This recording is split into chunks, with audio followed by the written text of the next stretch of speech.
Hi, my name is David Tomasi from More Australia and leader for More Global's Energy, Mining and Renewables Sector Group.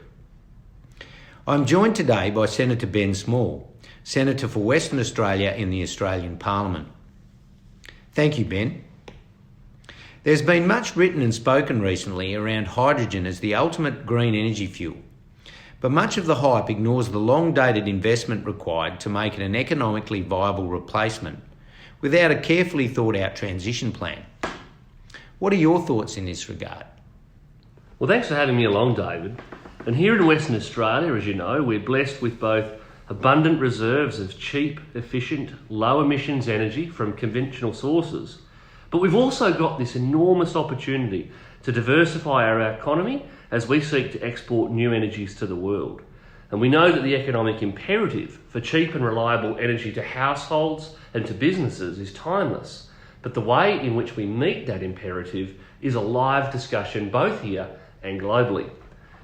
So in setting the policy frameworks from a government perspective that allows supply competition, consumer choice and employment flexibility, I see private capital as best placed to efficiently solve our continuing needs for energy at home here in WA, and creating whole new industries to export energy to the world.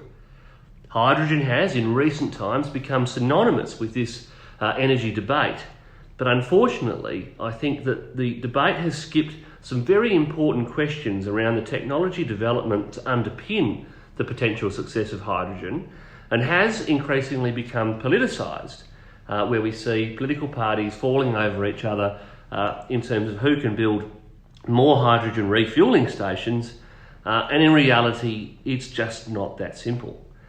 When we consider that last year, globally, the production of hydrogen amounted to some 70 million tonnes, whilst LNG production was 360 million tonnes, the difference between the size of our energy markets is staggering.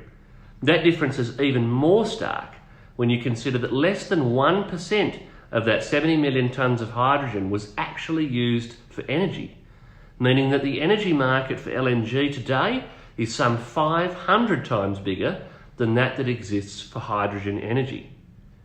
Indeed, if we turn overseas, one of the biggest consumers of hydrogen today in the USA is actually Amazon, which has committed as a company to net zero by 2040 and introduced hydrogen fuel cell forklifts a couple of years ago.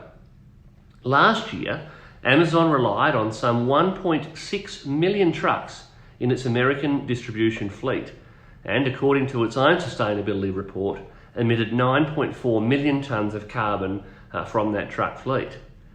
To replace Amazon's trucks with hydrogen vehicles would require some 35 million tonnes of hydrogen fuel in a single year. And that's not only a 50% increase in that global market for hydrogen with one large customer alone, but it's also without a clear technology and infrastructure roadmap to get there. Amazon itself has admitted that the technology for hydrogen in heavy vehicles is lagging, and that a lot of the detail to underpin that transition will be defined further into the future. And I think this is what we see of too many visionaries rushing with glossy brochures and calling for sweeping net zero targets, but without the ability to provide a clear plan and importantly for businesses, the costs of the technology that will support that vision. Here at home in Western Australia, the excitogen of a potential hydrogen economy also overlooks one key weakness. Wherever you have renewable power and water, you can have green hydrogen.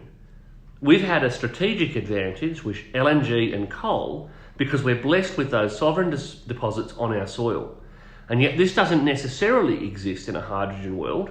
And again, as a very isolated nation, we're potentially hamstrung by the tyranny of distance, where the costs of shipping those energy to key markets, whether they be in Southeast Asia or more broadly into Europe, become very, very real. When we consider the challenges of shipping, the largest hydrogen ship in the world today carries 1,250 cubes of hydrogen. and it's intended it'll undertake its very first voyage later this year. Whereas the largest LNG ship in the world today is 212 times bigger. That is the scale of the challenge which we face in developing hydrogen for export from Australia. So, in my view, there is no certainty that hydrogen is indeed the next LNG, which has poured billions of dollars into Australian government coffers over decades and provided lucrative careers for tens of thousands of Australians. So, don't get me wrong, I'm excited by the potential for hydrogen to offer us a whole new industry at home and abroad, generating thousands of jobs. But I'm mindful that there's a long way to go yet, and we shouldn't bet the house on what is at the moment an outside chance. Thanks very much, Ben. That was a lot of food for thought amongst all that.